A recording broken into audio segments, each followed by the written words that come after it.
Welcome into another episode of the Uncommon Podcast. Today's guest, I'm incredibly excited to have a conversation with, because that's very much how this episode is going to roll. We're going to spend 5 to 10 minutes on his what he actually does. Elliot's kind of bored of speaking about what he does, so we're going to give you the context, what he does. You'll be able to understand some good credentials, understand why he's even worth listening to in the first place, why this episode's worth you investing, which could be 2 hours of your time. We don't know how long it's going to take. But ultimately, Elliot's someone that I met 9 months ago now. Feels like a lot longer than that. And he was a client of ours. But I've built an amazing relationship with Elliot. We have conversations that do literally last 3-4 hours. Gym sessions are 3-4 hours. We very rarely can actually do a gym session and stick to the actual time that we set. We did actually have a session on a Wednesday at midday one time when I had a bunch of calls, and it was fucking pointless because we actually got nothing done in the actual gym. But Elliot, you're in the FBA side of things, technically, dropshipping. What would you quantify it as? I know you always kind of... The space is funny. I think a lot of people get crossed over with this, but we are specifically in the FBA side of things, just UK. What's the difference between FBA and dropshipping? Now, excuse me if I'm wrong with this, but my understanding of dropshipping is that you don't handle the product. Now, by that definition, technically our model as well does not handle the product, but a typical dropshipping model is a Shopify store, some meta ads, a product from China, and a direct fulfillment from China. Yeah. Whereas we handle the product in the UK. That's the difference. Nice. Love that. In terms of how many years you've been doing it for now? We'll be coming up we're in our 4th year. 4th year. And in terms of numbers, just to give people some context. So first year was very slow, very, very slow. I think it was about 50K the first year. And the last 12 months, we've done just under 2 million. Wow. And what's the, if you were to give people context of what those 4 years have looked like to go from that to this, what's it look like? It's been interesting. A lot of ups and downs, a lot of painful conversations, a lot of lost money in some ways as well, a lot of lessons, lots of learning. But in year 1, we didn't actually make any money on a proper P&L. We lost, I think it was 3K or something like that. So end of year 1, we were like typical solopreneur, if you like. Did we just quit? Yep. It's not really my attitude, but I'm a bit of a ruminator and possibly overthink a little bit too much. Stuck with it. I wasn't willing to quit. Year 2, we came across a mentor, changed everything. Not a typical, I bought a course. It's like a mentor that actually guided us through, took the information on board very thoroughly, and then everything started going up from there. Amazing. And I'm curious, see that moment where you brought on the mentor and it actually worked. What was the thought process around that time? Because you probably went from not feeling hopeless, but probably feeling like I'm going to figure this out, but I don't know how long it's going to take. Will this actually become real, like an actual tangible business? And then the trajectory completely changed when that mentor came in. So what was your thought process like at that time, if you were to take us back to it? The process at the time was, do we quit was the first option. But sounds cliche. I was in a job I didn't like. I think the pain from the employment outweighed anything moving forward. At the time, it's so funny looking back what we paid. I think we paid, honestly, it was hundreds of pounds. It wasn't even like a 4-figure sum. Looking back now, we would spend that on a PDF course. But then it was like all the money we had and more. We didn't have a lot of money at the time, and we've never been broke, but several hundreds of pounds was still a purchase. We were so nervous buying this. We were like, is it a scam? We looked at ones that were more expensive, less expensive. We kind of went with the one that was less expensive because that's what we could afford. And I think it was like relief. Yeah, was honestly the feeling when it kind of started working. We definitely were in the path or the bucket from business of is this all a lie? Yeah. Is there something more to this thing I turn up to on a Monday and leave on a Friday and recover from on a weekend? try to get away from on a weekend, and then just this cycle. I was like, I've been told a lie here, because you're like, does this work? So it was a lot of relief. When you say a lie, are you in referencing the 9 to 5, or are you referencing just making it business? Making it in business. Probably I hate it in some ways because it's so cliche, but the escape of the 9 to 5. I was like, has this been like a story I've been sold? Or is this actually possible? When was the penny drop of, yeah, it's real? Or what happened? I went part-time. That was probably the penny drop.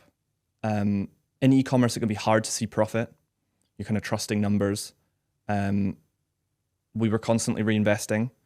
So it's very different to service-based, where you have a backs payment. That money's in your pocket. Whereas we're constantly kind of flowing through money. It's not just like stopping with us. It's constantly going back in. So I think when I finally left my job, which I always forget the timestamps of this, but possibly, I think it was about 18 months on from having a mentor, I was like taking money out and the business wasn't failing. I was like, oh, like this works. So it was more that inflection point of like, I'm taking money out and I can actually, like, the business is still growing. It's like jumping into something scary and not dying was kind of the inflection point of like, oh, this works. Yeah. What were the things that you hated about your job?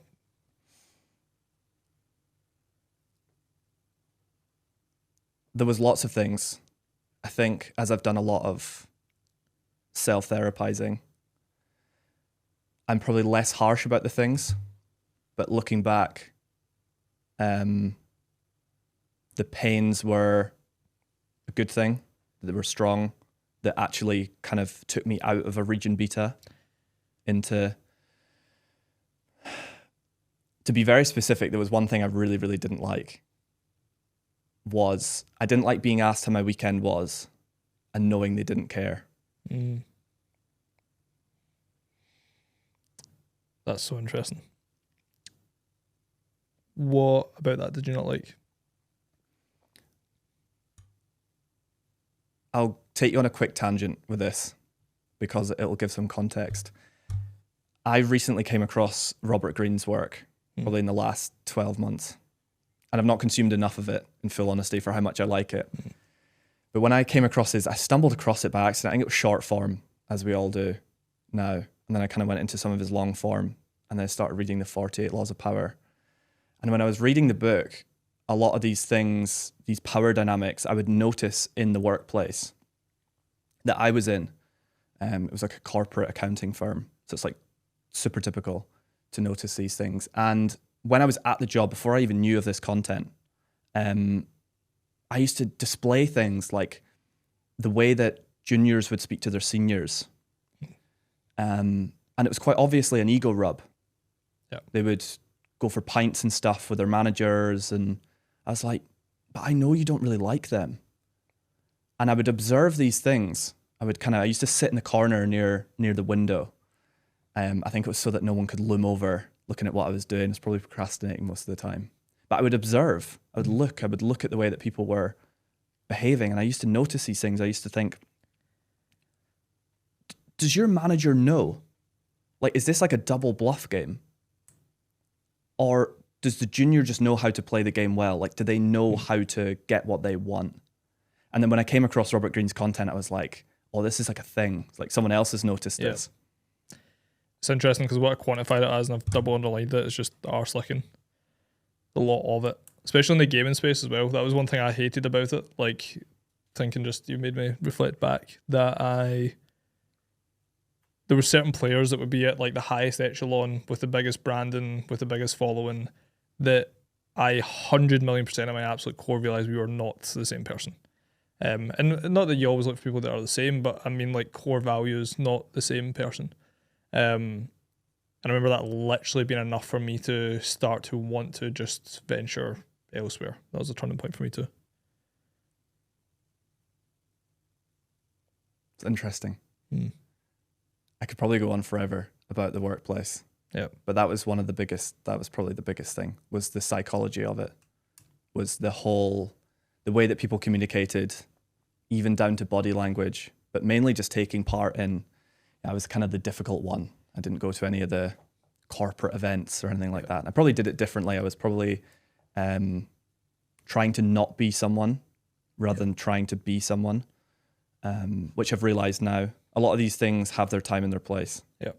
Did you not end up just getting invited more? Because that happened to me when I went to uni, I didn't want anything to do with anything that was happening. But then that actually made people just want to, it's quite interesting that, innit? People were like inviting me more to things, wanting to get in group chats, wanting to get in, it's because the paradox at school was I was the guy that wanted to be part of all those things, wanted to be liked, wanted to be invited. And then by the time I got into uni, I'd already started the streaming thing. So I was like, I knew I wasn't going to be there for long.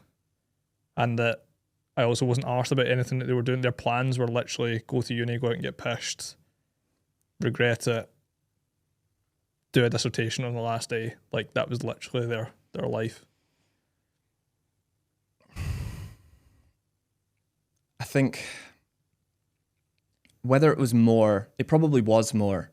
I think what it definitely spurred on was curiosity. What I noticed in these places is that you typically fall into this funnel of just kind of, this is the way things are. This is the way that I'll just automatically operate. Even if you kind of aren't, you're not that arse for a pint with your manager and your colleagues on a Friday. But I noticed the people that would tell me, I don't know, as you'd bump into them on the way to the toilet, they'd be like whinging about something, but then they would do it anyway. So I think it definitely created a lot of curiosity. People would always ask me questions, like they would say, why? It was almost like it was as if it was strange that I had something to do on a Friday evening. This used to baffle me more. I used to, going back, I would almost love to be a fly on the wall in it now to observe it from a psychology way. It would just stimulate me because I find it so interesting. Yeah. It's I think in that type of environment, most of them don't have a backbone, but mainly just out of fear of like loss, right? It's like, oh, if I was to stand up, if I was to communicate how I really feel, I'd be out of a job. And it's almost like the job, the security, the finances then outweigh the costs associated with, oh, it's okay, I can just put on a front, put on a face. Whereas I think for me, which is, it's funny because you literally said as you were climbing up the stairs about turning money down, the amount of applications we've turned away, the amount of people that we feel like isn't the right fit for the uncommon. Thinking back to like the gaming stuff, uni stuff, etc., I was willing to not stand and, act like I was best friends with someone if I knew that we did not align. So turning down financial opportunities as a result of like being liked less, because that's a lot what the gaming space is like. It's like as you start to warm up to someone more, you get invited on more, you're on bigger streams with bigger viewership, they cross over your viewership, they host you, they pass viewers over, you get more donations, you get more gifted subs, all of it. I just couldn't play the game.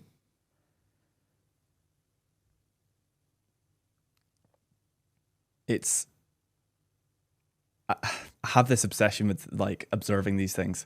I love observing these.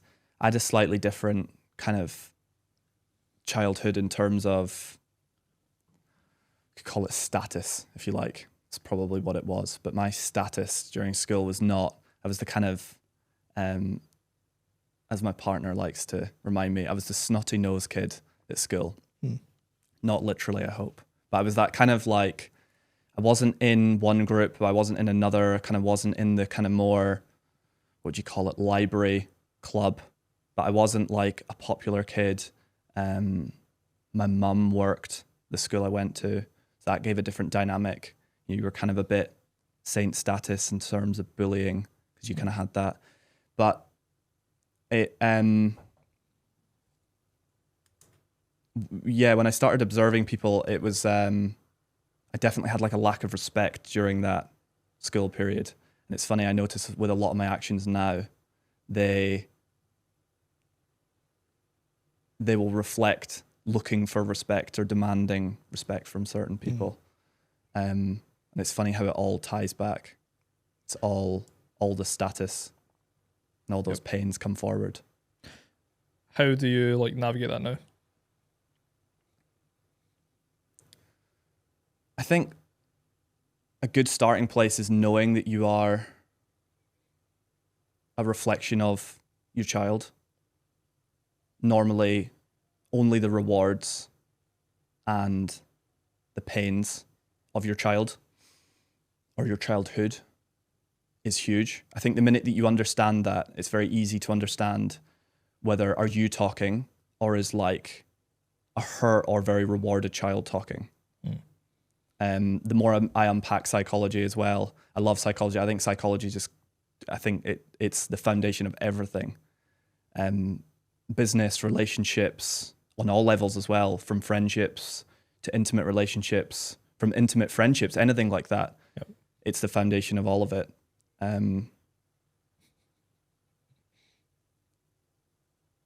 Yeah.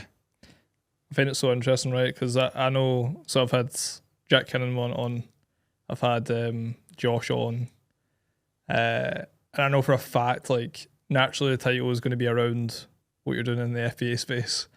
And so many people are going to click on this thinking, I'm going to get all this sauce on the planet. And we are fucking 15 minutes later, and we're speaking about inner child, and it's so interesting because I've said this many times before, which is now obviously starting to change because you're starting to evolve into the B2B space in some ways.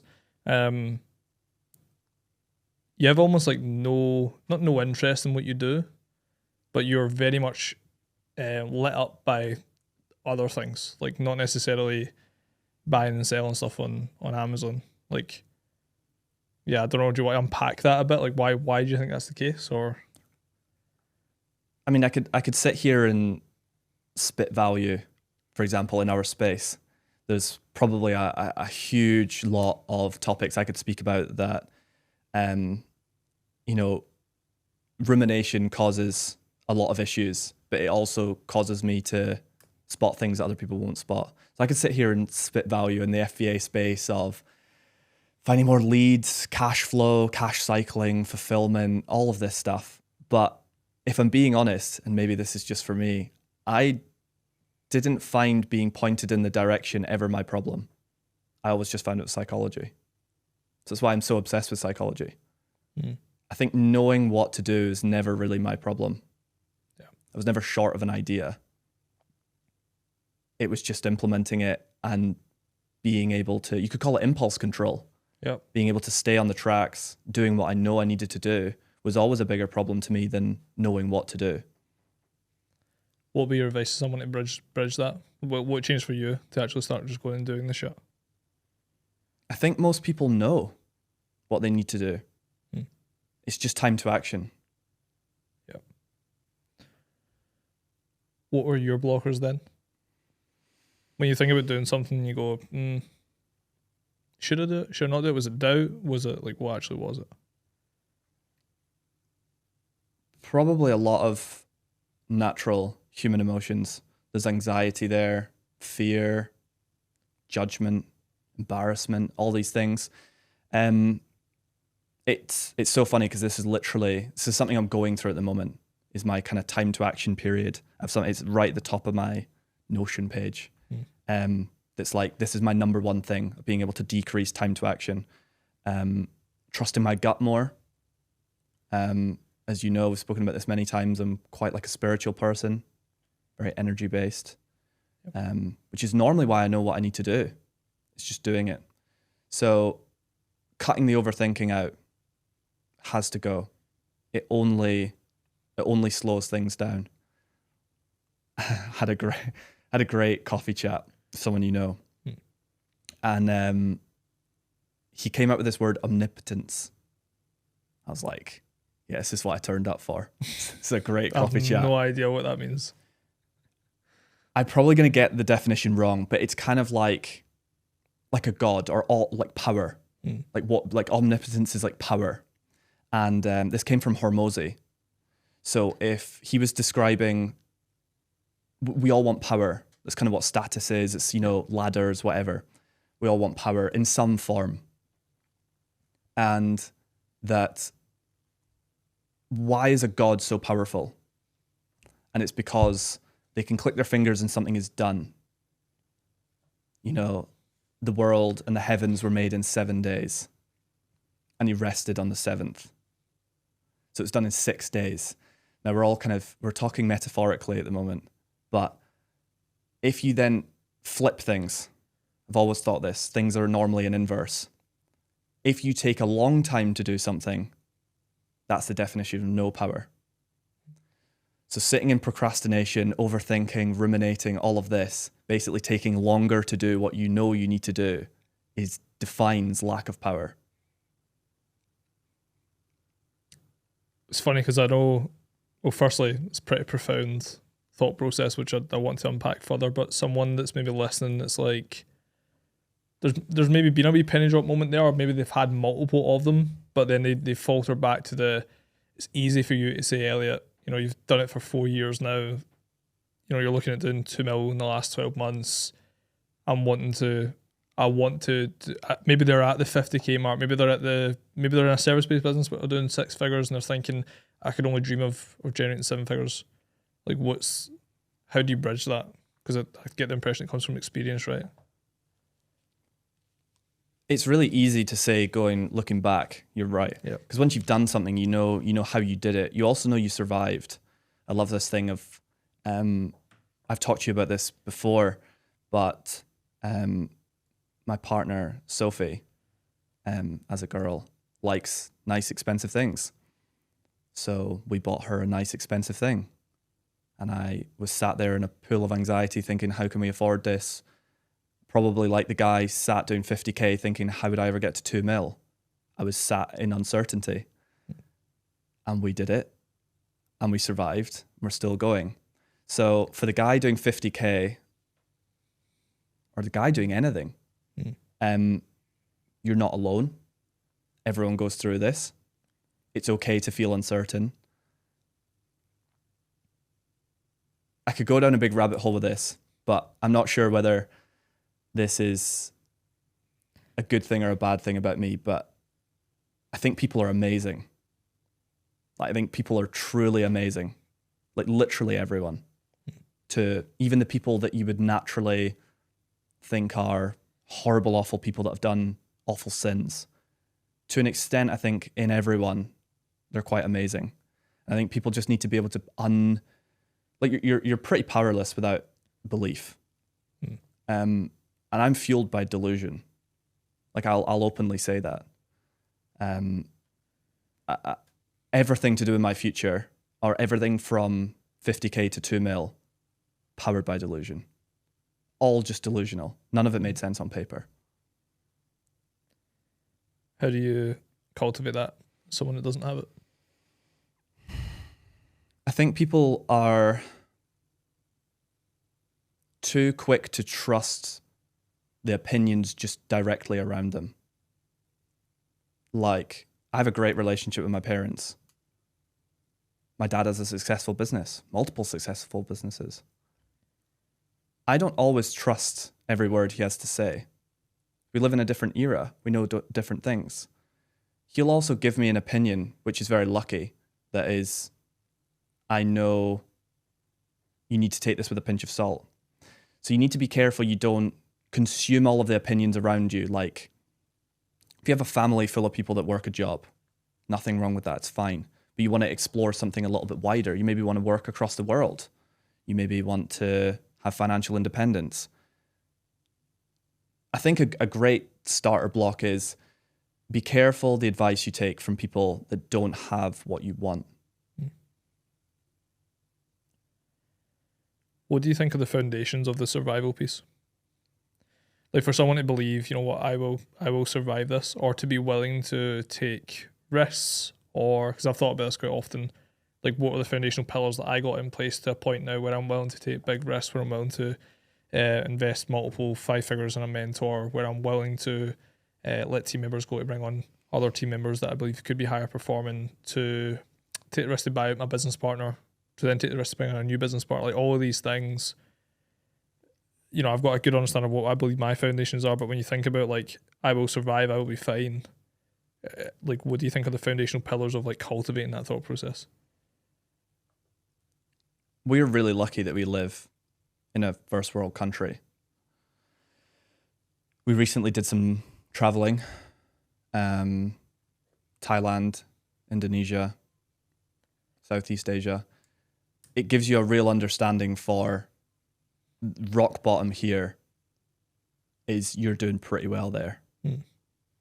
So to kind of put that into more of an understandable note, being happy with and grateful for what you have already is huge, because then you're willing to take more risk if you're kind of happy at the bottom. Whereas if you're attached to these material things, I can even see it myself. When I get more realistic, I naturally become more unhappy.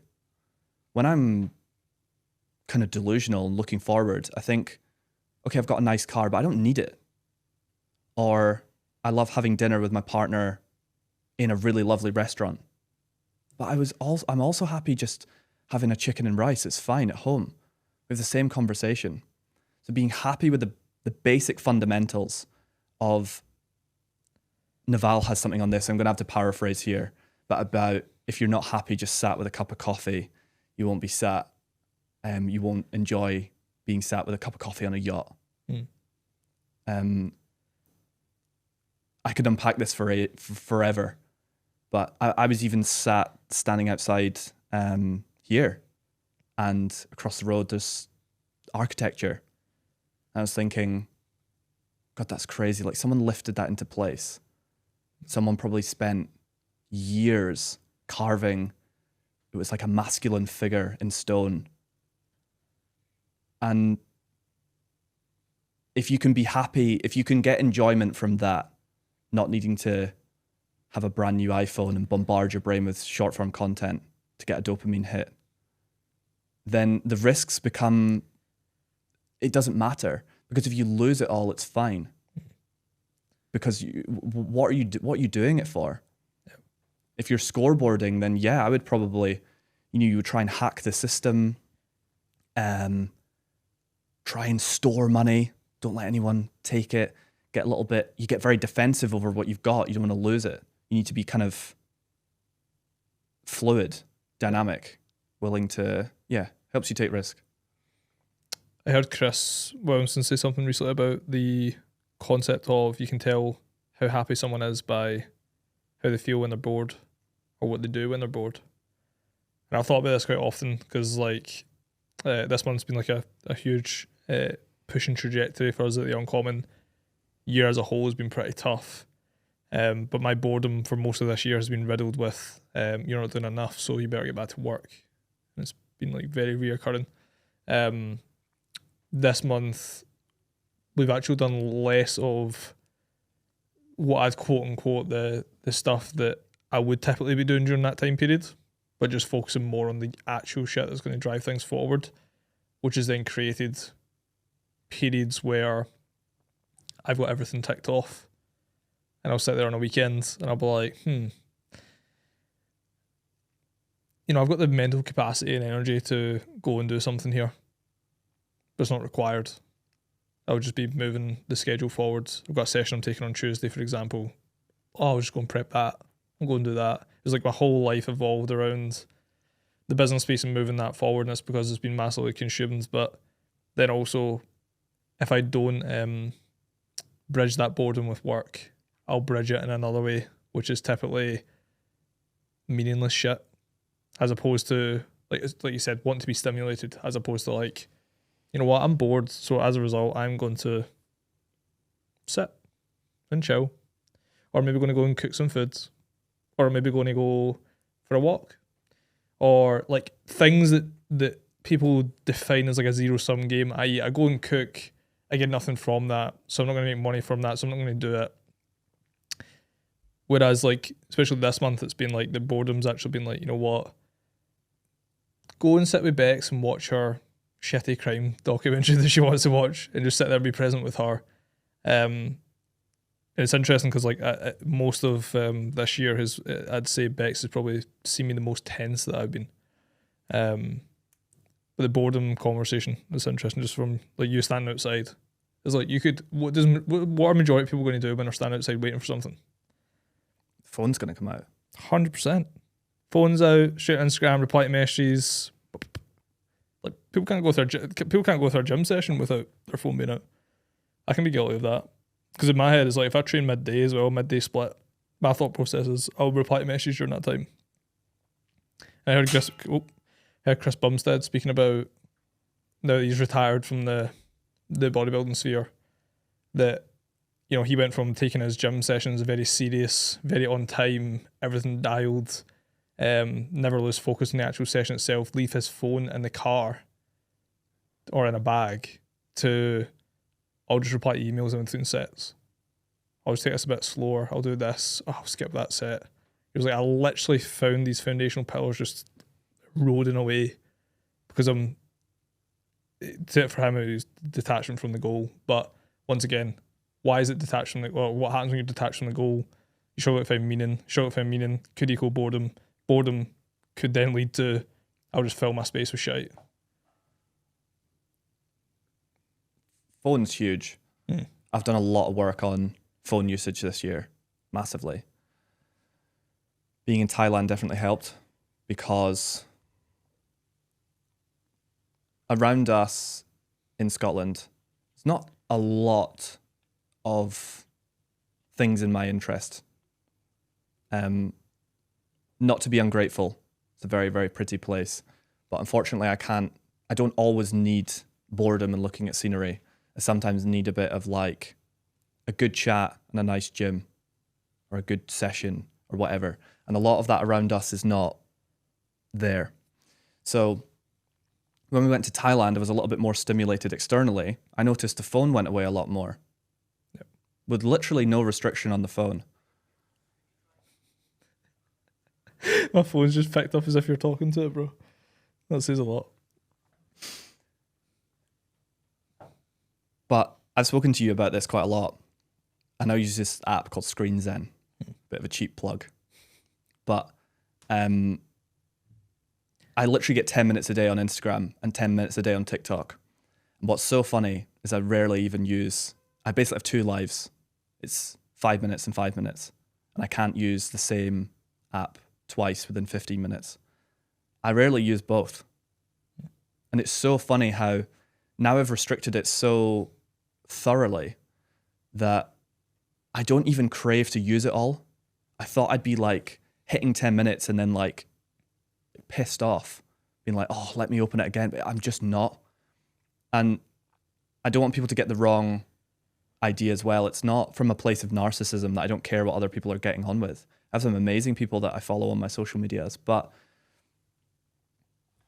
it crowds me with this fog of just, the only word I can think of is shite. You're just consumed, and I think a lot of it's the way that it stimulates your brain, and especially if I touch it in the morning, I feel my subconscious is just so vulnerable to it. I'm distracted all day. I'm looking for stimulation in a 60-second boredom. A page won't refresh properly. I'm smashing my mouse to try and refresh the page. It's just like, it's just crazy. So it's probably genuinely taken a year to get to this point where I can stand outside a double door on a rainy day and admire the architecture from the building across the road. And it's not because I have some crazy desire for architecture, by the way. I'm not sat like moping around art galleries. It's not like it's my thing, but it forces you to, it's a quick fix, a phone. That's what it's doing. You're getting a quick fix of dopamine. So when you start to restrict that, you then move on to your Gmail app, and I'll sit and refresh Gmail and everything. But then you kind of, like you're reading emails. Like, yes, I've got emails to get back to, but let's say you're already on top of them. You're now bored again. You are forced to find some sort of beauty in your surroundings. It's funny because for me, phone, especially in the morning, equals fatigue later on in the day. So if I decide to go on my phone in the morning, later on in the day, I'm more exhausted and more, which all makes sense when you think about the dopamine cycle. That has been the case for me most of this year. It'd be good to unpack with you maybe why this is the case. over this last month, where trajectory started to massively change, we started to implement some things that we've been working on a very long time, started going out to the world. The fatigue is disappeared with the phone.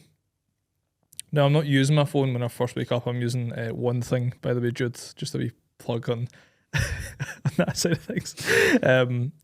But with Jude's app, maybe it's different from the Screens End pieces. Like, it's designed to ensure that you don't go on your phone as soon as you wake up. Go and do one thing before you scroll your phone. It's been so interesting because I started using it 2-3 months ago, whenever it came out. Initially, my brain actually tried to find hacks around how to get on my phone in the morning. So I actually found out that if I don't have One Thing open as an actual app, then it won't block my apps. So before I go to bed, I was subconsciously, swipe up, apps, I've accidentally closed my One Thing app. And then when I wake up in the morning, my Instagram, my LinkedIn, all that stuff is all still there. So I'm going to check, see how many likes I've got, see what message I've got, etc. And then I'll go, my One Thing, I better turn it back on so I don't, spend hours on this. It was almost like a gatekeeper. Now, I'm the same as you in the sense that if I go on and I scroll through meaningless shite, I'm heavily distracted all day. Even on coaching calls, my clients we're working with at the moment, sometimes I'll be 7-8 calls a day of coaching, which requires the cognitive function required for that is intense. If the client goes, let me just nip to the toilet for a minute, new tab open, phone up, boom, boom, boom, try to check things, get back to things, blah, blah, blah, and it just comes back. Whereas what that time should be spent on is ruminating on what he or she has actually brought to the session and whether or not we are on the right trajectory for them to get the maximum out of the session.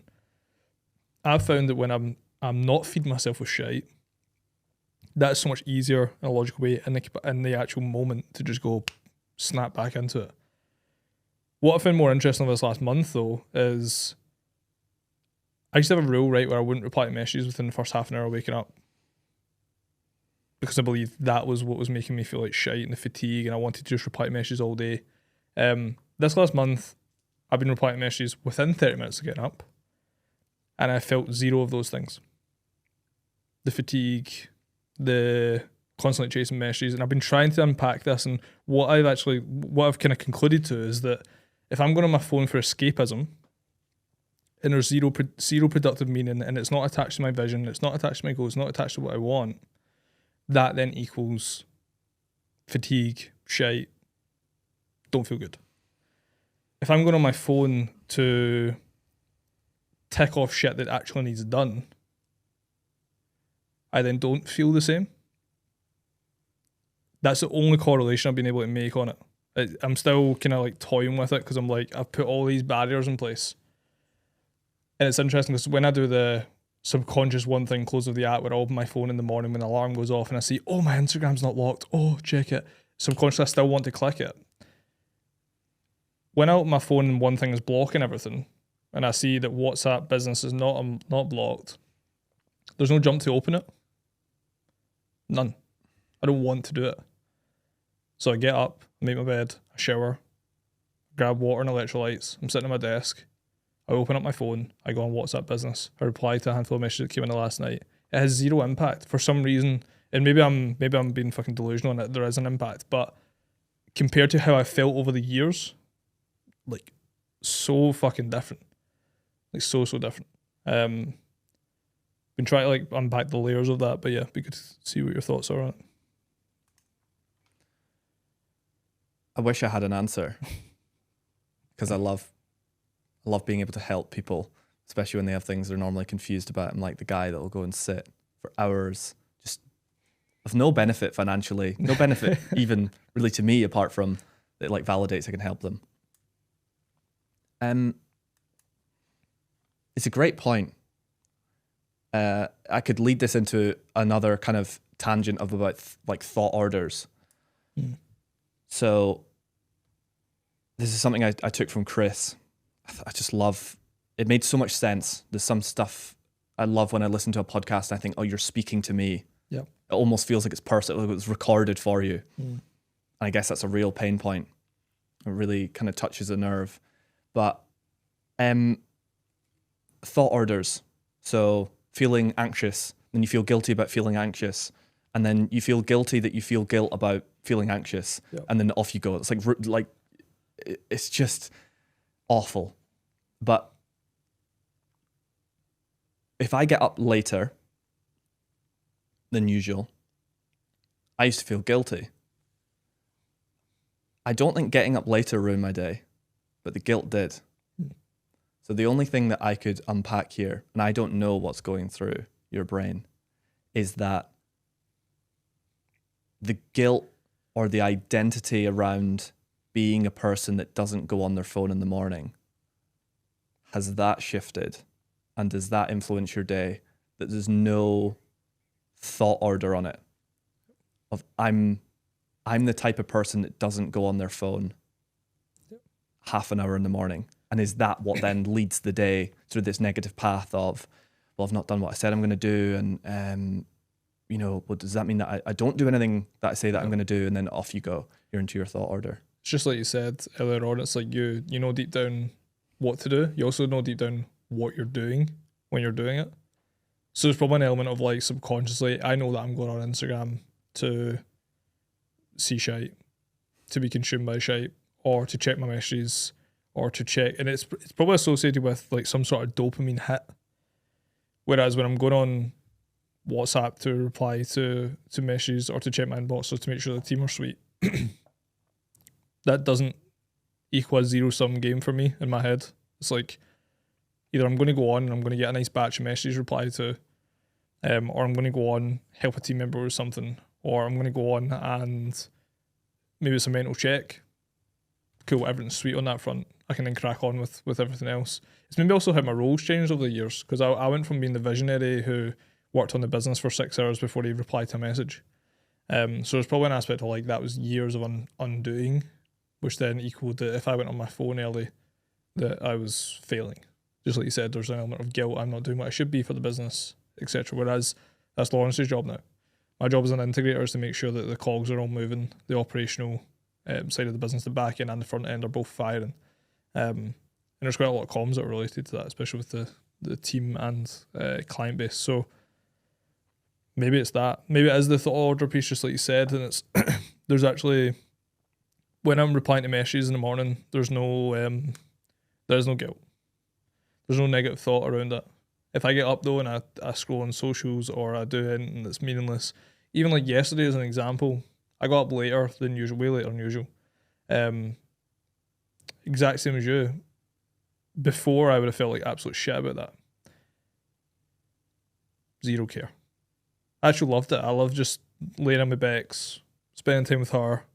When she got up and headed to work, I stuck on YouTube, pulled out my Mac, had my notes folder open, and it must have been like 9 before I actually got ready for the day, went to the gym, etc.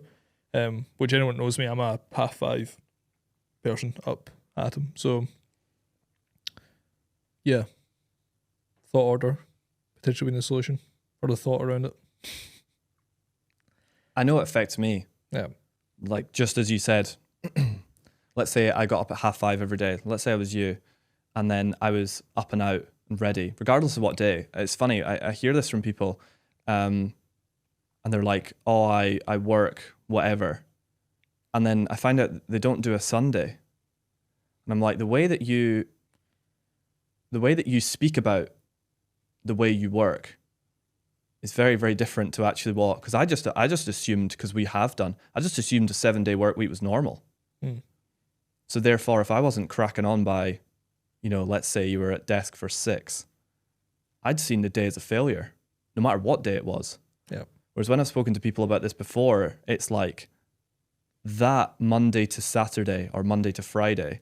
But then actually what I wasn't getting a glimpse into is they'd say this was a problem, but then on a Sunday, it wasn't really a problem anyway, because, having a lion and everything was fine. It was just a thought order 6 days a week, 5 days a week.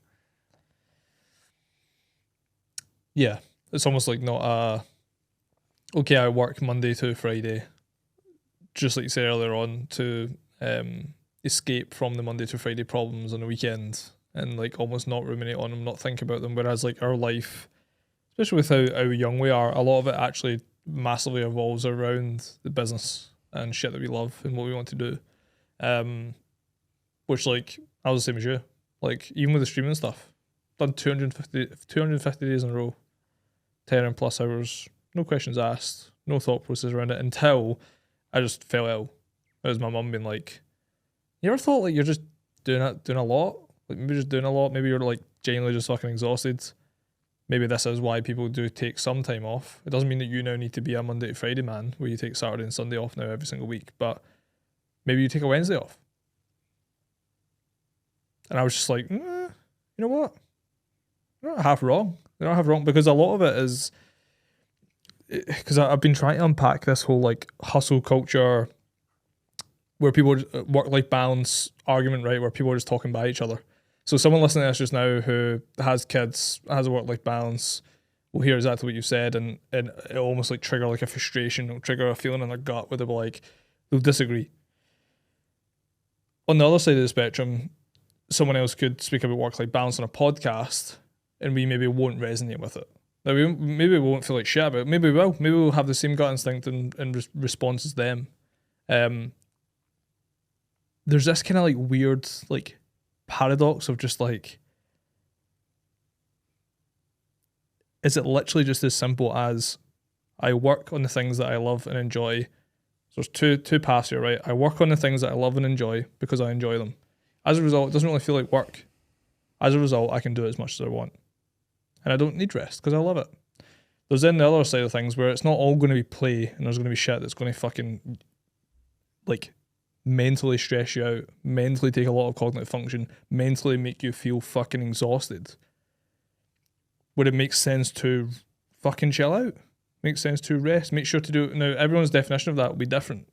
Go like for Lawrence. If Lawrence is exhausted at the end of the day, he doesn't go home and go and fucking watch Netflix with Becky. He hits a sauna, cold plunge, sauna, cold plunge, sauna, cold plunge, 3 rotations, and then comes home and has an Nando's with Becky. That's Lawrence's recharge to make sure that tomorrow he's fine.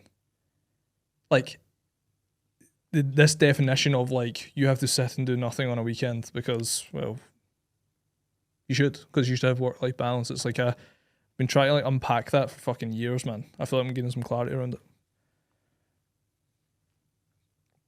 I don't want people to get the wrong impression of me as well. I don't work 7 days a week because I think I have to. It's because I choose to. Yep. And it's taken me a long time to kind of come to terms with that. I used to, because I thought that was the content I was consuming at the time from certain figures kind of made me believe that, because your beliefs are really powerful. That's kind of what drives you a lot of the time. So it's your kind of moral compass. So yeah, I used to work 7 days a week because I thought I had to. And it does make sense. You can get more volume out as long as you're still efficient. Now, you're right. I wouldn't want a family man to sit there with frustration, which they probably would. I would argue that, when I consume content from people that are super wealthy, hyper wealthy, one of the things they always say looking back is I should have spent more time with my family. So then we go back to what we're solving for. We're solving for number on a screen. We're solving for an authentic life. But where I've gone with this, some tangible take home is I work 7 days a week because I can, because I like to, but not because I have to. And because I know when I need to rest. And you need to be honest with yourself about these things. Like, it is fine. Like, if you've got a full calendar on a Tuesday, that's probably a problem. You might struggle to rest that day. But if you can lie in on the Wednesday morning, go grab a coffee, I don't know, maybe skip breakfast, just have a lunch out, do that. Who cares? Take your calls in the afternoon. It's not gonna ruin your year. When these things start to stack into a habit of that's the usual, now every morning, then I can see where you're starting to take foot off the gas, input volume has changed. That's when, for me, that would be a problem. Yep. But then also, again, this is where I start to think people are amazing. Like, that's fine, you can do that if you want to. But you might get a different output from what you were wanting. Yeah.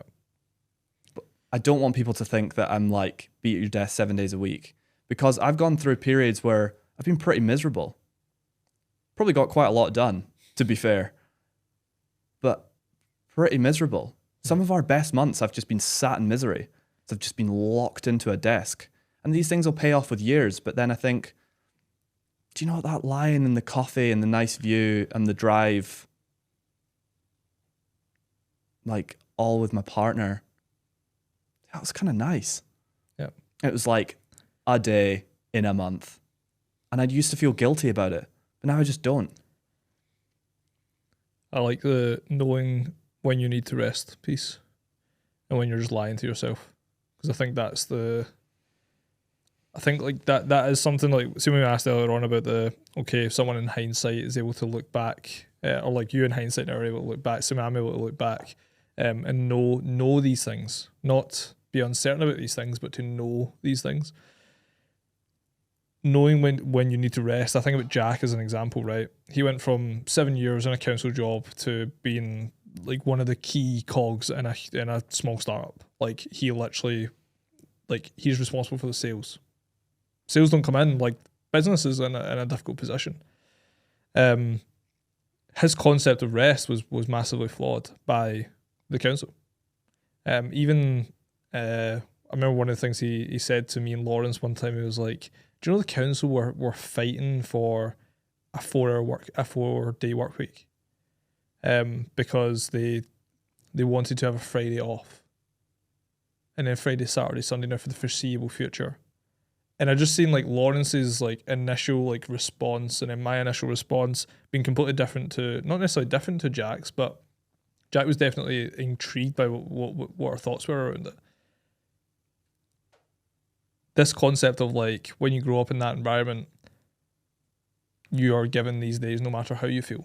You could end your day on a Friday feeling fucking incredible with like the most amount of drive, the most clarity on your goal, the most clarity on what you want to achieve, the most clarity on the exact steps you need to take in order for you to achieve the exact thing you want, get the output you want. But you're going to go, nah, 99% of people don't work on a Saturday, so I'm not working. Like it's like, I like almost like can't compute that. I do this with everything though. Like the question we're asking here is like, why do we believe what we believe? This is deep, but this is just where my brain goes. Like when we were speaking about earlier when we're bored, okay, well we could define boredom, but let's just say it's like there's essentially nothing in that current moment that feels like we need to do. We're kind of just like bored. There's nothing to do. In these moments of boredom, I literally will just deep think, not even consciously, it just happens. I just think about these things. I'm like, well, why is it 5 days?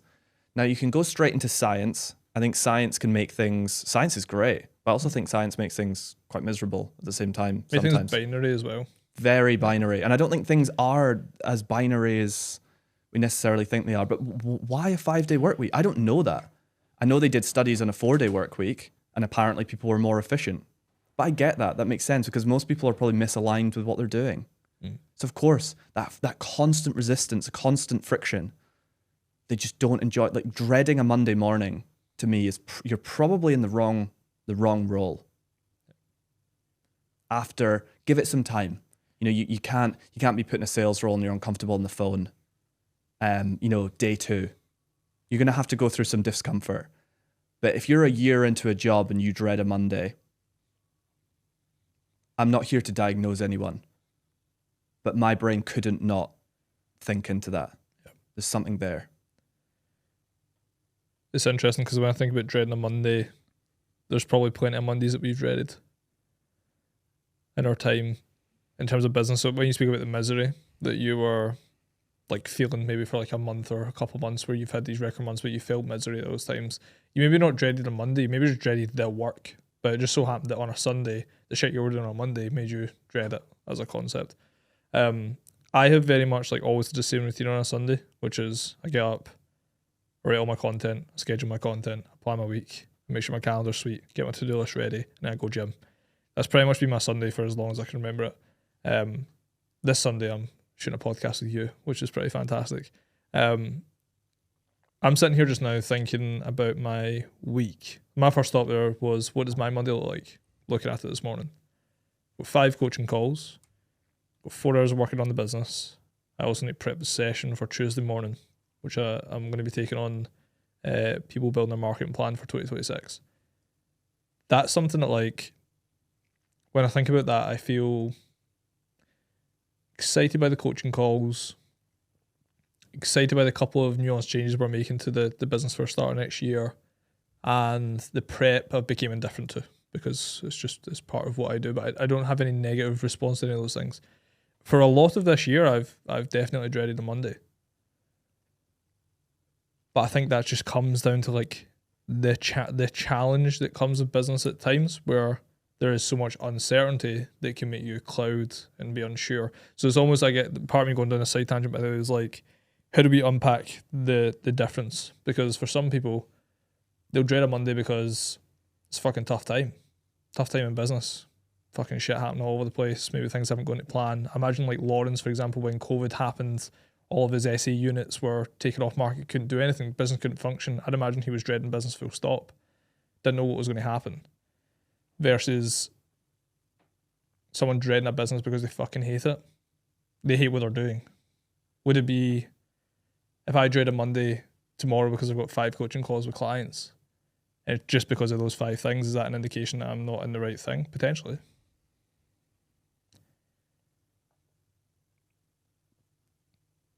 People are also willing to trade things, to do things they don't like for something as well. That's huge. Like I've met a lot of people that work offshore. It's a great example. Yes. They don't really enjoy what they do. No. They don't want to not be with their family. They always speak about trying to be onshore. But I've thought this for so long, and I'll come back to the kind of main point on this as well. But are they digging a deeper hole by earning good money doing something they don't want to do than earning less money now and being able to build enough value within themselves that they can earn more money later? Because honestly, like when I left my job, I didn't have a 15-20 grand a month salary to fill. I had like a £1,500 salary to fill. And my God, that's a much bigger business to fill a 15-20 grand salary. Yep. If you want to look at, we left when we were doing, I left my job when I was doing something like 4 or 5x my monthly salary. Business doing, what's that? 70, 80, 90, 100K a month. It's a pretty big business. That's not going to come out of nowhere. That's not kind of evenings and weekends input. No. So you need to drop the big salary to come on shore, find a different job where you're going to get way, way less pay. Yep. And you've brought up all your expenditure to meet that. The middle class syndrome, PCP cars, the bigger house, the extension, all the finance, all this comes up with it. Yep. But you need to now go back, which is more painful. The dreading a Monday, maybe the thing should be, is it dreading every Monday? But the thing with business is tough. So we can't dread a Monday because business is tough, because it's kind of an accepted thing with business. But do you dread every single word you type, every email you open, every call you've got to take? I'm trying to materialize how I felt when I was employed, because I felt, as you said, I felt pretty miserable running this business. I was also miserable not because of the business. I was miserable because of me. And I had some pretty serious self-internal work to do to get to a point where, because there was nothing really wrong with the business. The business was growing. We were hitting goals. We were taking off goals on our whiteboard. Nothing was going wrong, but I had a problem. And I think this is something I unpacked with Connor. Learned a lot from Connor about standards and expectations and then being different. You still have high standards, but if you have high expectations, you set yourself up for failure. And I always had high expectations. I still do. It's probably one of the reasons we've maybe skirted past going really, really deep into what we do in business, is because I don't think it's very impressive what we've done. I'm not impressed by myself with what we've done because I expect so much higher. What do you expect? On a figure, I'm not sure. but it's a fantastic piece that I listened to. It was from Alain de Botton, and he spoke about very, very typical British upbringing. Now, I can't say I was brought up in a council estate in, I'm not sure, Birmingham, because I wasn't. I was brought up very middle class. And what he speaks about people that were brought up middle class is they're normally around people that do quite nuts things, you know, compared to the average. You know, you maybe know someone in your family that's, his example was a high up civil servant. And you go, oh, but they were like a bit of an idiot at a Christmas party. Like there's like a normal person. So you think your achievements are so high. Now, I was brought up, my parents have been so supportive of everything. I can't say, oh, I don't have, you know, parents that doubted me or didn't think what I was doing was great, or I've not had that. I think everything I'm doing is fantastic and they supported me the whole way along. When I was in a job, they knew it was wrong. They were like, we know you're going to do something different. So I was literally told from a child, like, you can do anything another human has achieved. So I genuinely believe that if I set about it and I wanted to, within reason, I think anything that a human has achieved, possibly even a bit more, sky's the limit. How does someone adopt that thought process without the initial foundation you spoke about? I'm probably very lucky in that regard. I thought about that a lot when I heard of it. I thought that to kind of finish off that, the typical UK working class upbringing is that you're told from a young age that someone has control over the things that you want or your income or anything like that. And that makes you powerless because you're donating the power to someone else. So how does someone kind of craft that? Probably comes back to extreme ownership. I don't like the word blame, but responsibility is different. Being responsible essentially for everything, even if it's unreasonable that you can be responsible for it. Well, like, it's your problem. Like waiting for a handout. I hate the lottery mindset. I find it just bizarre. You're essentially waiting for this donation that when you look at the probability, I'll be logical for a minute.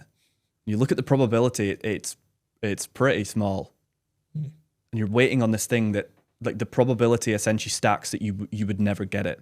Yeah. No matter how many times you rerun. So what's the alternative? Like, what sort of God event are you waiting for? There has to be some kind of action. And I know that it feels, for some people listening, it'll feel so far away. But you just need to be able to trust your gut and go, I can't even remember who said it, but it's find what's play to you and work to others and put a price tag on it. Yeah. What are you good at? I heard this as well. It's something like, what's your friends, like, who are you the person that people come to? Like, you know, do you fix their car? Whatever. Go start a car garage. I know people that own car garages that are hyper wealthy. Yeah. You can make money from anything. Just what are you good at? What do you enjoy? I'm not saying the journey is going to be this glamorous. It's going to be pretty horrible. You probably will dread a Monday, but you'll dread a Monday because you're running a business and business is hard, not necessarily because you're misaligned. Yeah.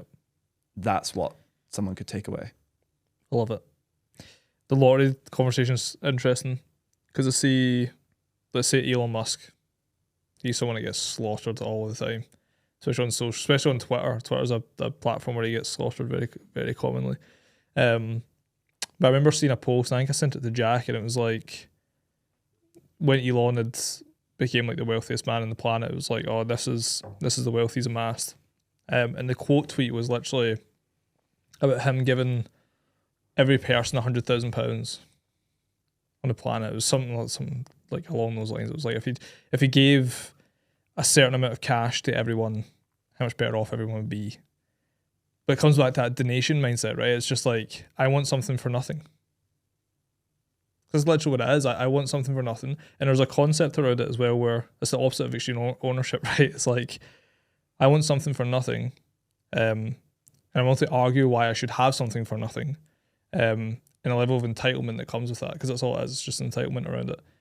Whereas with us being in business, we know like to build what he has built is fucking ridiculous on so many levels. Like on so many, we could probably spend a full podcast unpacking all that shit. The guy's an absolute joke. We've never met the guy, never spoke to the guy, never seen what his actual work days look like. You just hear it from a, you know, this kind of like vector vehicle, which is Instagram and socials and Twitter and stuff like that. We don't actually know what his days look like. But I would imagine that he works tremendously hard, and that he is a specimen of some kind that is probably different to most. Just that Elon Musk versus lottery piece, it's something I've thought about very often, where I'm just like, where does this entitlement come from, or where does this, I just want an element of luck. One thing I have settled on, because there's plenty of family members I've got that put the lottery on, for example, and I think it's just hope. I think that's what it is. That's like quite a, like, I'm going to put a flag in it. It's not a flag in the sand. It's more just like, when I have thought about it, it's like an element of hope.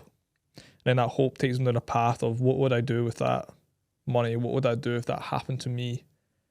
Which then correlates to this better life. When people don't realise that, like, the better life isn't actually that far away, really. If we think about the lives that we are starting to build at the age that we are, these things aren't as far away as we think. Is it like, I'm going to win fucking $100 million in the lottery? No. But just like you said about the coffee piece, so if you're not happy having a morning coffee, you're going to be happy having a morning coffee when you're on a yacht. Kind of the same point. People don't realize that money doesn't solve all your problems. And I'm waiting for a horde of people's opinions on this, of like, oh, you were brought up middle class and now you have a business and your dad's got businesses and everything, blah, blah, blah, blah, blah. That's fine. But I guarantee you, if you got it, you would trust me. I can prove almost everyone wrong on this. Money solves money problems, does not solve all your problems. And money problems for a lot of people are big problems. But when you kind of get through that fog of money problem, we still have money problems, by the way. Like, people wouldn't want my money problems. It's kind of funny, like, you know, we're probably doing okay for our age. Some of these credit card bills that come in from when we've been purchasing stock, people would not want that over your head. That shit needs paid. You're waiting on a payment coming in from a payment processor or Amazon, and you're like, I'm fucked if this doesn't come in. And I sometimes think, does everyone really want this? Yeah. What would be on a bill? What's the biggest bill you've had? I think the most we've had on a credit card, on one credit card, 185K in one statement. And needing to be paid within what, 30 days? Something like that. Maximum's 45. Yeah. So even less. Continue your train of thought around it. Just that maybe this is for me, and maybe I'm out of line saying this, but I've met enough people that it's been the same for them as well, that I've had a lot of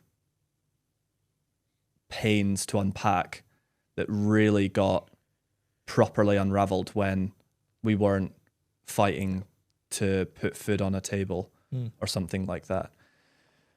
I know there was a study done. I think it was a Harvard study. Everything seems to get Harvardified. Let's call it a Harvard study. It makes it sound more important. 70K USD. What's that in pounds? But 75% of that in pounds. Like 55, 60 or something. Something like that. I think it was gross salary as well. I know in America, obviously, it depends what state you're in for tax. So we can take this a little bit with a pinch of salt. But even let's say 70K GBP, the gross salary, they found basically no level of happiness increase beyond that.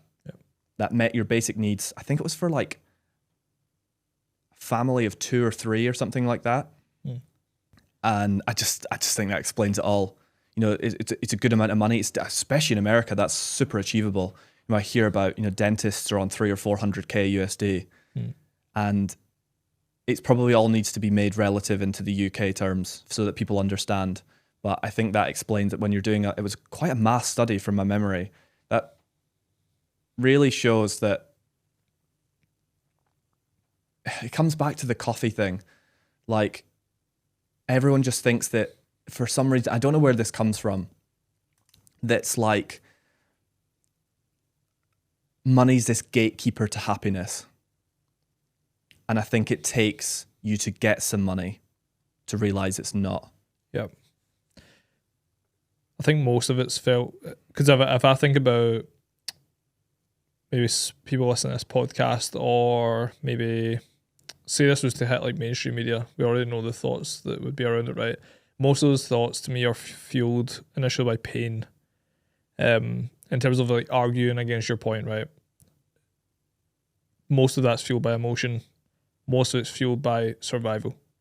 You know, I am in so much pain right now. I am 6 months of rent behind. I may get evicted. I'm struggling to put food on the table. All those things correlating to, well, Elliot, you're wrong, because if I did have money, then I wouldn't have these pains, and maybe the pains that I would have in the future wouldn't be as bad as these pains. But I guess that's also why Naval says, solve your money problems first, and then we can have this conversation about what you really want to do with life, or what you want from life.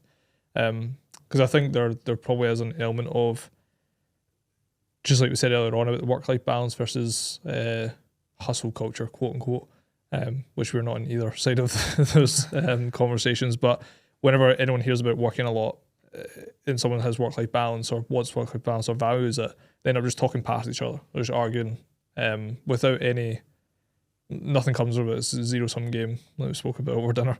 It's probably the same shit, right? It's like hearing what you say, or also what I say, because I agree in so many ways, triggers an immense amount of pain. If I think about 18-year-old John, you know, watching his mum grow up, single parent households, 2 kids, you know, living like month to month. If at 18, 19 I heard the context of what I know now, but I didn't have all the knowledge, maybe I just stayed the same until I'm 26, I'd never actually been exposed to business, that so much of that would just be fueled by pain, the emotions and the thoughts around it, to the point that I wouldn't even hear what you've said. But also to the point I'd see it as a personal attack. So I think that's what people hear, right? Like when they hear something that's different from what they think or agree, and they've got all this experience and they've got all this pain right now that they're sitting in, it feels like a personal attack, and it also feels like a, if only he could see what I was going through, he wouldn't have that opinion.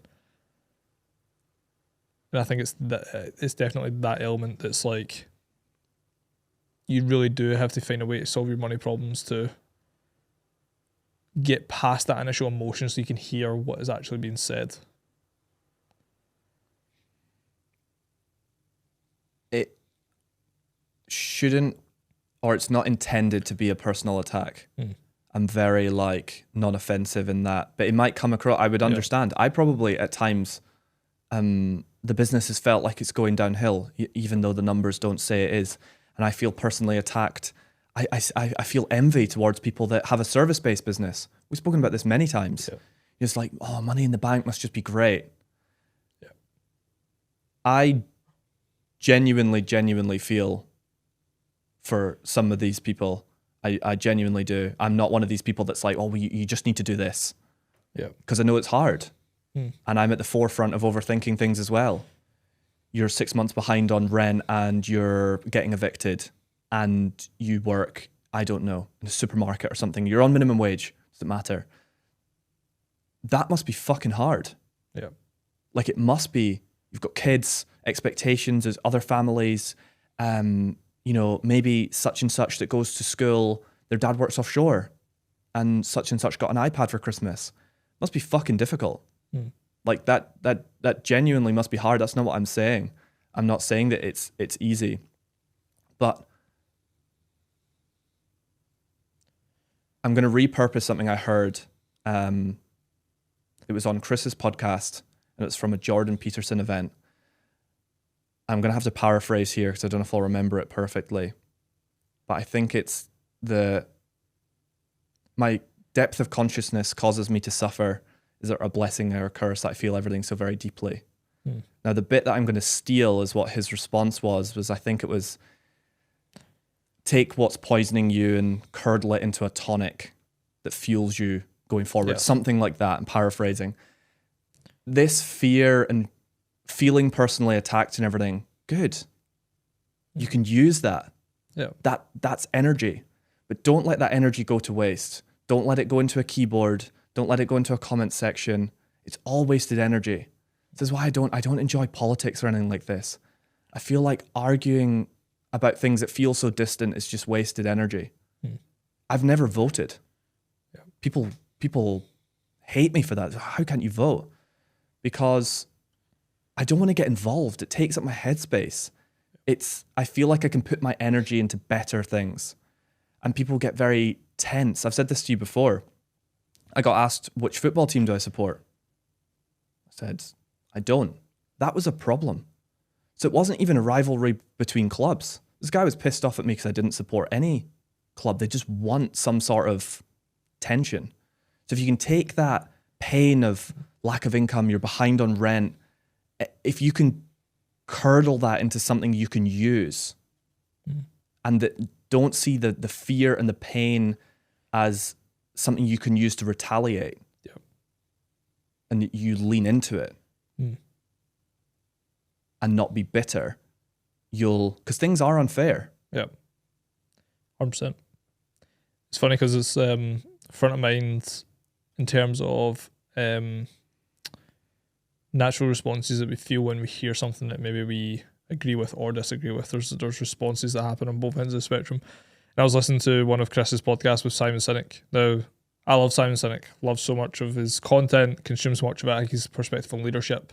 But there was a part in the podcast that just pissed me off. I actually turned it off afterwards. And it was just like, it was very like, I remember afterwards, like when I turned it off, I was just in the gym, I was then just silence. I was thinking like, why did that annoy me?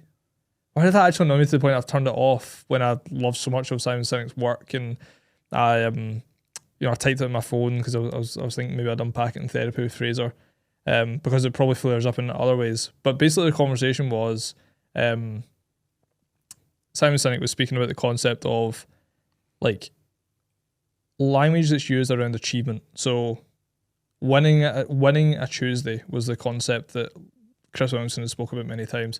And he was speaking to Simon about it. And Simon was like, why does it need to be winning? Why does it have to have anything to do with achievement? Could it just be the fact that like Tuesday's great without you having to do anything? Without you having to do anything at all? You wake up and you stay in your bed till 12. That's a fucking great Tuesday. And they were going back and forth on it. And the initial point was like crushing a Tuesday. And Simon goes, I don't like that. And then Chris replies saying, I get what you're saying now. I get what you're saying now, Simon. Maybe it's winning a Tuesday. And just before he finished it, Simon goes, no, that's not what I'm saying either. Winning is not correct. And I remember just feeling this visceral response of just like, what the fuck? I was like, why does it matter almost? Was like the kind of thought process. And I could, obviously I'm just listening to this podcast so I couldn't see, but I could have imagined Chris being like, fucking hell. Like, wow, this is actually like almost like probably like a curiosity of trying to unpack it like he is as a good host. But I remember just the visceral feeling of just being like, I even repeating it back to you there, I almost couldn't remember exactly what he said. But all I can remember is just the feeling around it. And so much of like, I think when we hear stuff, whether it's podcasts, content, fucking whatever it may be, discussions, that we respond negatively to them, but we don't actually understand why we respond negatively to them. And then as a result, we don't hear what the other person has said. To the point that it takes up headspace, and then it also manufactures into this weird story that's not even real, it didn't even happen, that maybe Simon didn't even say that. And I've maybe just taken it massively out of context. That happens all the time. And I found that interesting just based off some of the stuff that you were talking about. I remember listening to the same bit. I don't even remember that clearly as well. But something that people need to remember as well is we're all human. Yeah. Simon may have said something he was maybe not that sure about, maybe isn't actually that great, as do we all. Yep. Like, we're all learning. I think this is something as well to kind of break the authority wall.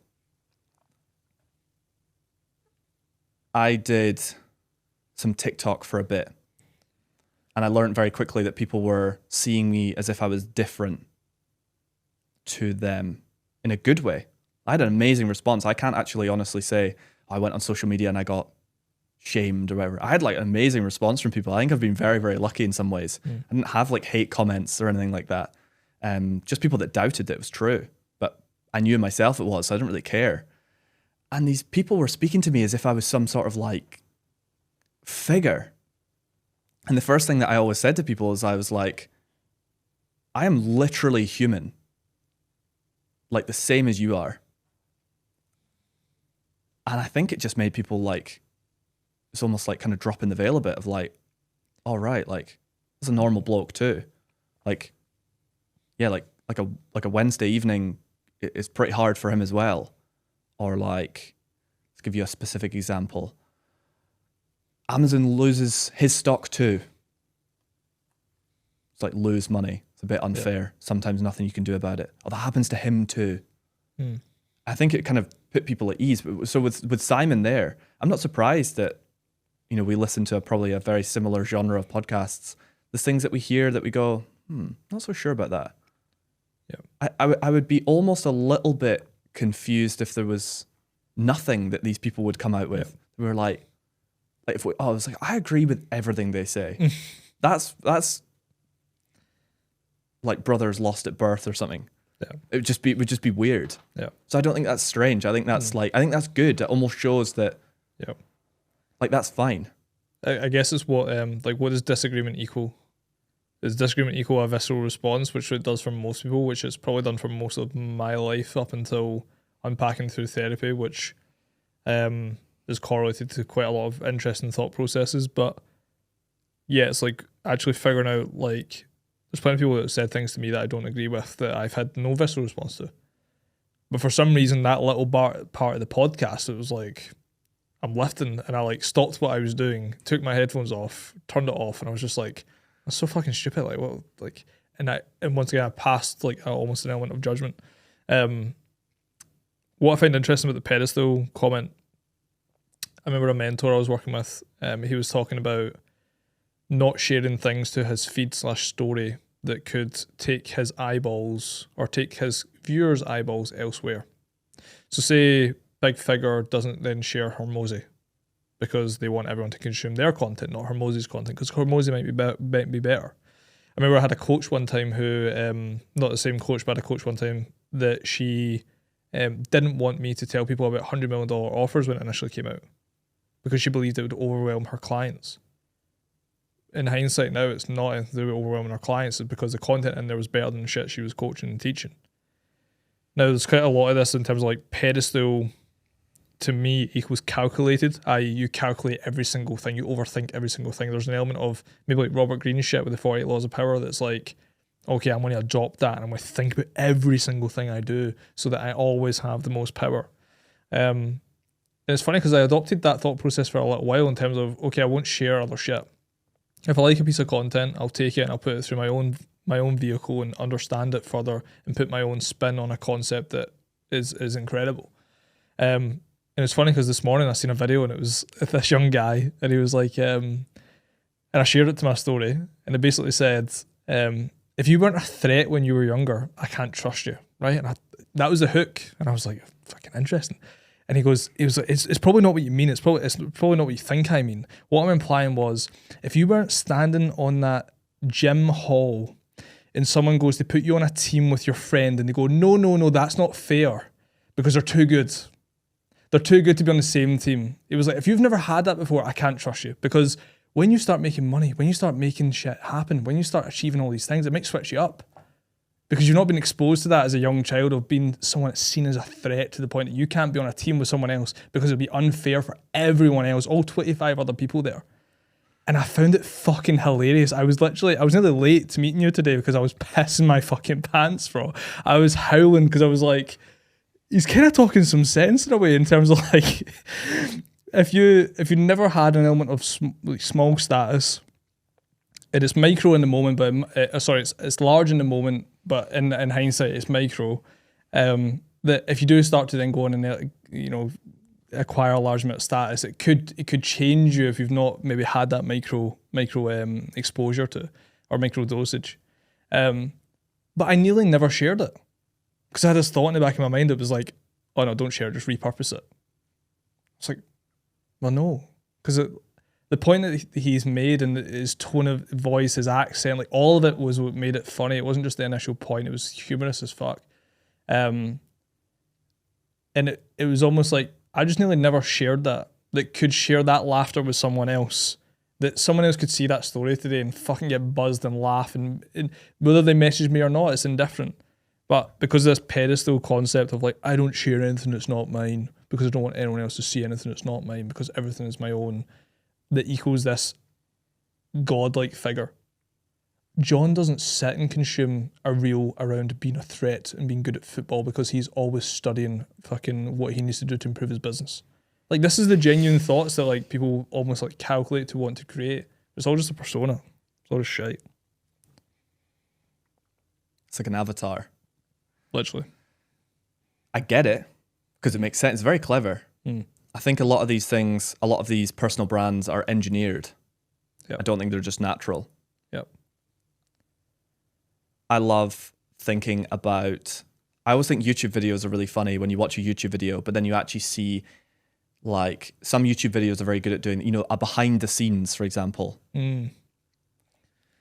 But like literally what is through their lens? Like what can they see right now? Especially when you see solo videos in like a field. I think you must look so stupid to the typical eye. But you don't see it like that. It's all engineered in a certain way. So I get it. You're seen as the solution, especially if you've got a ticketed offer. Yep. You are the solution. Don't drive traffic elsewhere. It's all market the shit out of yourself. Yep. My content. I'm the only solution. It's all very PvP. I get it. Yeah. Crack on. Is it me? I mean, I could do it, but it's not me. It's not naturally me. I would rather give someone else the light than taking the light myself. It's interesting because it's the thought process of, is it really me, was basically what I landed on, because it was, okay, say I didn't share that video today, then that's not me. Because I just pissed my pants at this video to the point I was nearly late. And I found it so funny. Well, I'm just going to send it to you and Jack and just let yous get it. Like, even though I found it really hilarious, it's deep down there is an element of just like knowing, like which been a concurrent thought process around the whole of this episode, knowing what you're doing deep down. And it's engineered. I love that word. I've just like double underlined it. It's an engineered persona. This is how I show up. But if you were to follow me around with a camera, or you were to spend a couple of days David Goggins style with that guy for Joe Rogan, I always forget his name, would you see that? Would you see me sitting at my desk at 6 a.m? Would you see me gymming 5 days a week? Would you see me working 6 till 6 with barely any breaks? Would you see me taking 7 coaching calls? Would you see me replying to messages when I first wake up? Would you see me doom scrolling my phone? Both sides of the veil. Would you see these things? And I guess that's the authentic piece that you're referring to, right? I really resonated with Daniel Dalen's content. I've never consumed Daniel Dalen. Daniel Dalen, I don't know lots and lots about him. It was first what hooked me was his thumbnail, which would make sense for YouTube. Yep. Thumbnails are very important. So I clicked, did its job. But it wasn't like a typical thumbnail, like a, like headline photo of who's there. It was nothing. It was literally just a well color graded kind of selfie, I guess. It's just a frame from one of his videos. Essentially, it wasn't even a selfie. And it's just him working late and in an obvious skyrise in a city. So I clicked on it. And he's technically in our space. He owns a 3PL in China, basically fulfills orders for dropshippers. Fine. I think he's had plenty failures and everything. I don't really know his story that well, but his content is so compelling because it is authentic. Yep. He literally shows, he's glamorized shit moments. Yep. So he has this amazing thing where he has this aerial view of what he's doing, and he mounts a camera above him, and he shows a time lapse of through the day. He almost has it in every video of early morning to late night, and you can see it goes from like light coming through window, and then it's just like blue light from the screen. Yeah. And he's glamorized. Glamorized maybe isn't the right word, but it's very aesthetic. And it just hooked me because it was so authentic. He's not trying to tell a story or not share other people's content, or all I see on the guy's Instagram is him tagging other people. And I think there's definitely going to be a shift. I've noticed a bit of a shift of, I think these pedestaled authorities are not as compelling. People want authentic. They want like ugly ads. Why do ugly ads work? That's the kind of thing that seems to have come up in the last couple of years, more and more and more. I didn't know what ugly ads was 18 months ago. It's just coming up. I think people are now naturally, as things will kind of get unveiled, they're like, I want to really see, like, does he take his phone to the toilet? Yeah. Like, is he that kind of guy? Like they want to see all the details. Is he really that guy? George Heaton's one recently that started pushing more personal brand content, but long form. And I found that very interesting because it's been like everything that he's showcased on the outside in a short snippeted format of just photos and just like almost like written copy. Watching his long form videos, and it's like a 30-minute video of 2 days like packed in. And like, yeah, he could leave things out for sure. He's probably left plenty of things out, but I remember the first episode he had went live. It was like, I got about 2 hours of sleep last night because of X and Y. And you can tell by his language and how he's speaking that it's authentic in terms of, I got 2 hours of sleep last night, so I decided to take it easy this morning. So all I'm going to do is just going to do a light leg session for 45 minutes, and I'm going to run a light 10K, and I'm going to ease myself into the rest of the day. And you can tell by his language that he is being dead serious. He believes that's light. It's not a pedestal persona of, I'm this fucking crazy guy who does this shit. That is light. And I just veil pulled back, and I'm like, holy shit, that is that guy. But once again, there's probably elements of, I've not watched like each of his episodes. There's probably little bits of drips and drabs I've had on in the background. I would assume from George Heaton, just from consuming his content, that he probably has plenty of the shit that you're referring to in terms of, does he go on his phone when he goes to the toilet? Does he maybe like showcase frustrations at times of things that he's maybe done or that has upset him, or even like on his podcast that he's been on as well? Very authentic guy. But I do agree, I can see people like that. Like his YouTube videos are only getting like fucking 20,000 views or something like that just now. And I'm like, he will get millions. He will, like, if he keeps pushing his personal brand, it will become millions for sure. But why is that? And it's just because I believe of the authentic piece. Yeah, the whole staged, well, again, back to the ugly ads, it was staged mic, camera, copy. And now it's bloke in the street walking past certain retail outlet and just like creating it's just like a video. It's like someone pulled out their phone and started recording a Snapchat and put it into a group chat. That's literally what it's like. So there must be some pivot there. Now, this isn't my field. I'm not an expert on it, but I'm noticing some sort of shift. Even with just YouTube thumbnails, it'll just be like a bloke in an empty room in a skyscraper. Something so random. Whereas before it was like a well-edited, clean-cut thumbnail. Things are definitely pivoting. I don't know 100% why this. I kind of like it. I like the authentic 100%. Content. Yeah. I think it's very, like a problem shared is a problem halved. Yep. I think there's definitely something to be said for seeing that other people that seem inhuman are human. Yeah. Is like a huge thing for being like, all right, they struggle with this too. That is, it's kind of like the same weight off your shoulders as you get from a problem shared is a problem halved. Yep. Like my best thing when I have a problem is phoning a friend that has bigger problems because they normally laugh at my problem.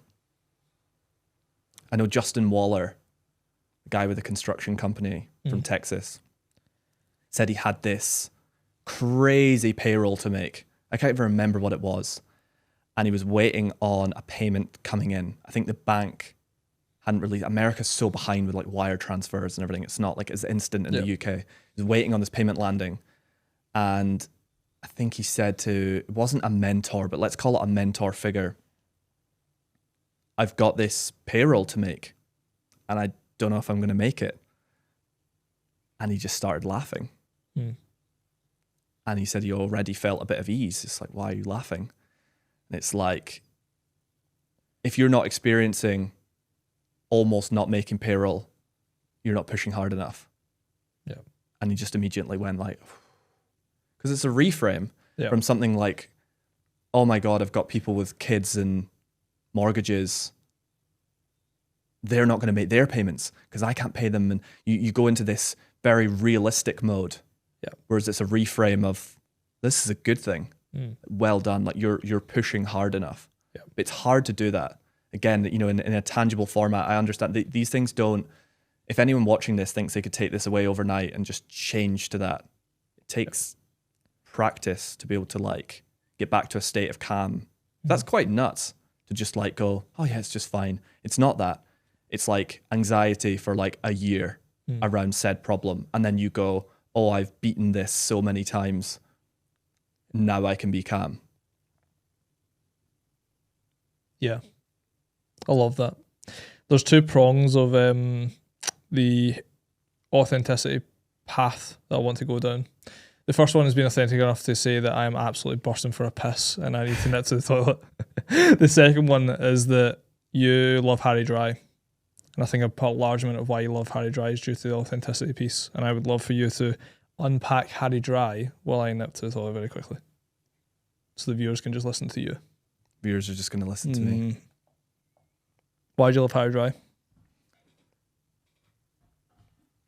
I came across Harry's content very recently. I'm not sure why. It just kind of clicked. And it's so funny. He has this kind of saying about, it's not his, I'm repurposing something he repurposed. But he has this thing about warm to touch just out the oven.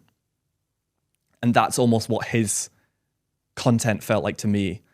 Again, it was just something that came up on my YouTube recommended. Again, it's lucky. It was a David Perel, How to Write. I can't remember. He has a series, his podcast has a name. And it was just this guy on it. And it said, How to Learn Copywriting in 76 Minutes. It was a very, very specific title. I just clicked on it. And there's this guy. He was very British outfit. His shorts on, clearly from down south, London somewhere. It was just good. He just kept going. It was very simple. And he kind of came out with these 3 rules of copy. And I was always someone that hated writing, English, anything like that. And I think it actually came from my mum being an English teacher. So I kind of had this almost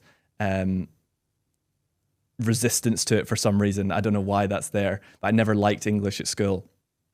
So the minute I came across it, I was like, God, he's making me want to write. He's making me want to write some good copy. And it wasn't even a course, but I guess it was. And I just took away these learnings. All of a sudden I started writing.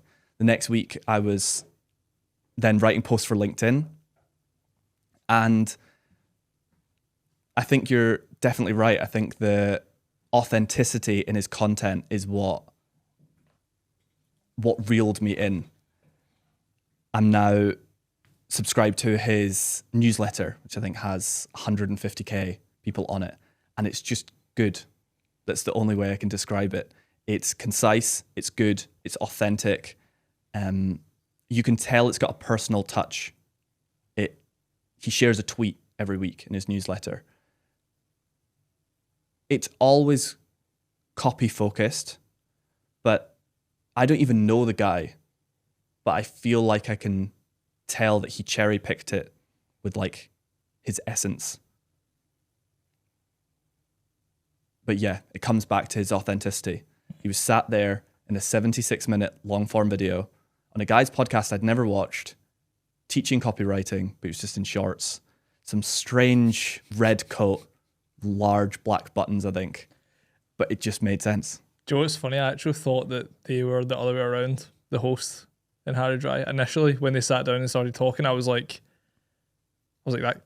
What, like the cognitive, like the dissonance was like, that can't be the guy. That can't be the guy. It's just about to unpack for whatever reason. I don't know why I thought that, but like you said, he's so authentic in terms of how he showed up that I was just like, because I think that's what it was. Sorry, I was listening initially on Spotify for the first 30 minutes, and I went on YouTube and I fast forwarded to 30 minutes, and I was like looking at the both, and I was like, oh, that'll be the host, and then that'll be Harry Dry. For whatever reason, I got them completely mixed up.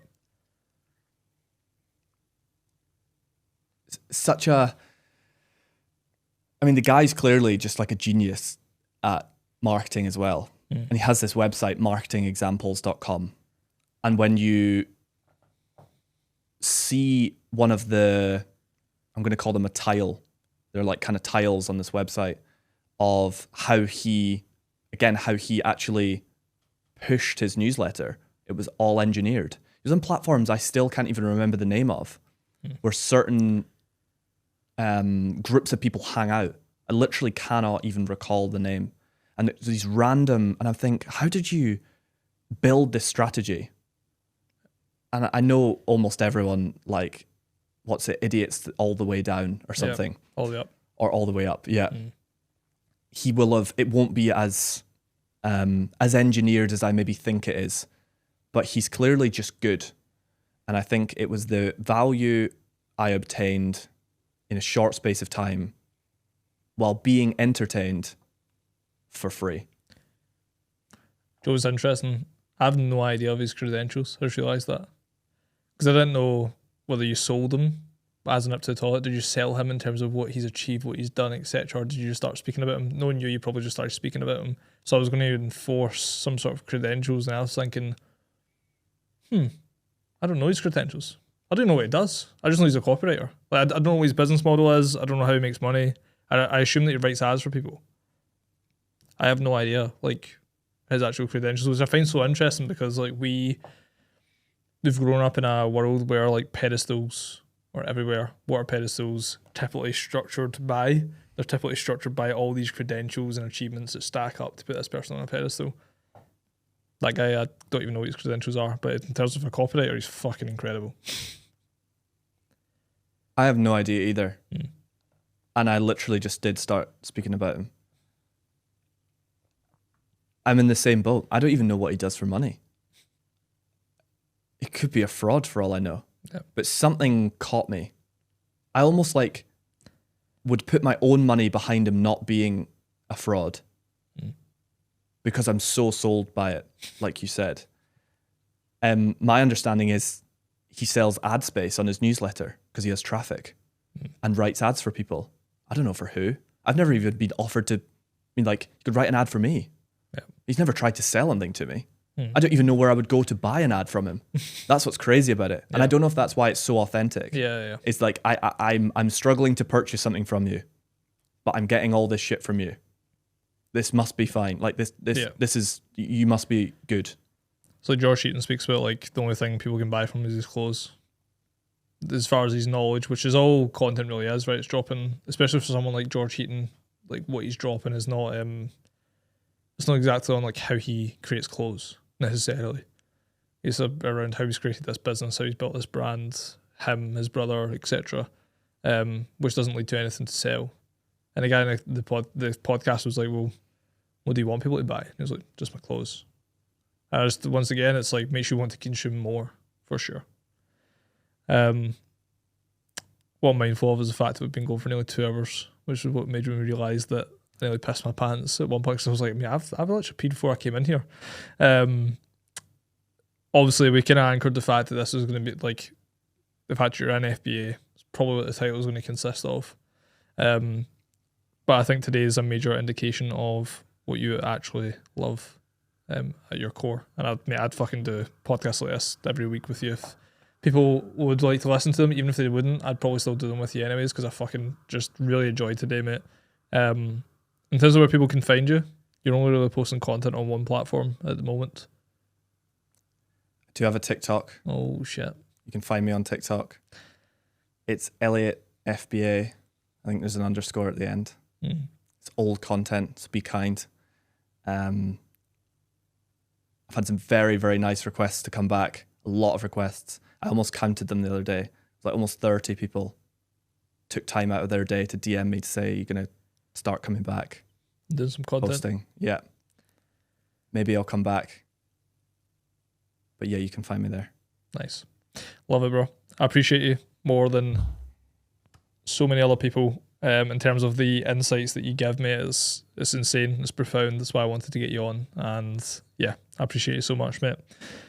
If you're on YouTube trips, make sure you subscribe going into this. This should come out like the start of 2026 or just going into 2026, which is quite insane. At this point, we're looking to ramp up our episodes 2 weekly. So you can very much expect regular episodes on YouTube and Spotify. If you want to get Elliot back for part 2, 3, 4, 5, 6, 7, I'm fucking all for that. We have to just book it in anyways before you start traveling again. But yeah, trips, subscribe if you haven't already. Have an incredible day, and I'll see you in the next episode.